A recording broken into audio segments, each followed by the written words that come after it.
Pas zhvillimeve të fundit në grupin kuvendor të Partisë Socialiste, Ndrec Dedajt i duhet të zgjedh mes ushtrimit të postit të kryebashkiakut dhe mandatit të deputetit.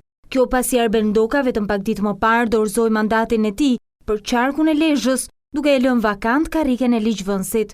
Ndonse sipas kodit zgjedhor, mandati i deputetit i takon Ndrec Dedës, i radhitur i katërti në listën e kandidatëve të Partisë Socialiste, ky i fundit në një komunikim telefonik ka mohuar se do të lërë postin e kryebashkiakut për të marrë atë të deputetit. Dedaj ka deklaruar se është votuar për të qenë kryebashkiak dhe se nuk ka pasur asnjë kërkesë nga drejtuesit e Partisë Socialiste për të hyrë në kuvend.